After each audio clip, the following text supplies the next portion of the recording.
the cult in the Uinta-Wasatch-Cache National Forest. I am an avid hiker. After a painful breakup, my ex-fiancée was cheating with my closest friend. I took a cross-country trip to clear my head. Utah was a state I was particularly excited about, and I chose the Uinta-Wasatch-Cache National Forest because of its reputation for having secluded, easily accessible areas. I prefer hiking alone and avoid crowded trails. I drove my car as far as I could down a narrow, unmarked access road into an unnamed part of the forest. I parked, checked my phone, no service, perfect, and started my trek. I always download digital maps. Most people don't know a phone's GPS still functions without cell service. My goal was a lookout point at the summit, about 3 to 4 miles away. The terrain was rough and I was making slow progress, only about 1.5 miles an hour. About an hour in, a light rain started.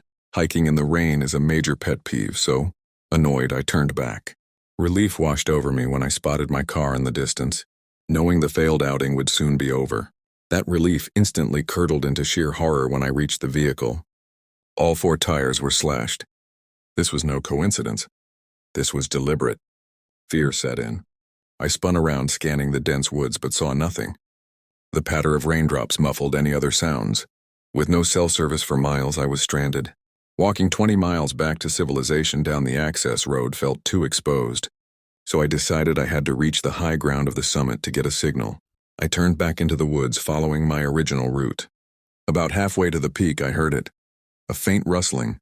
About 40 yards behind me, it started and stopped perfectly in tandem with my steps. I refused to look back and simply quickened my pace. The sun began to set, casting long, eerie shadows. I finally reached the peak, and by some miracle there was 1 bar of service. I called the police immediately, reporting my location, the slashed tires, and my suspicion of being stalked.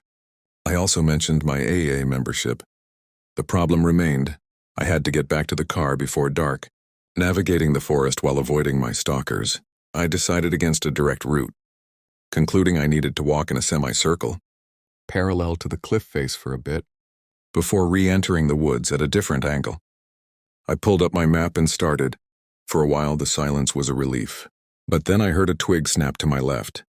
I glanced over, saw nothing. A few minutes later, another sound, this time directly behind me. My blood ran cold. There were multiple people out there. My brisk walk turned into a light jog. As if things weren't bad enough, I stumbled upon a makeshift campsite tucked away in the trees, a circle of a dozen logs around a fire pit. Someone had been there very recently. I jogged past it, casting nervous glances over my shoulder. Then from my right, I heard a noise, and this time, I turned quickly enough to just barely see a white garment disappear behind a tree. That was my breaking point. My jog became a frantic, full-on sprint. They weren't hiding anymore. The sounds of pursuit grew louder. I risked 1 look back and counted at least 6 figures, all wearing white, charging straight toward me. Exhaustion was overwhelming, but the threat of death was a stronger motivator. I kept pumping my legs. Finally, I saw my car in the distance, and right next to it, a police cruiser. I collapsed next to the officer, heaving. I looked back, but the figures in white were gone. The officer was chillingly pragmatic. He confirmed he had called the A and then explained, Utah has a large Mormon population, and in unmarked, secluded parts of the forest, it is not uncommon to encounter woodsfolk or isolated religious cults. This specific area, he said, was known to have a rich history involving such groups, and I was foolish to explore a random part of their woods. To this day, I can't wrap my head around it. If they wanted me out, why not just shout or leave a warning? Why slash my tires, stalk me, and then chase me? That experience is something I can never forget.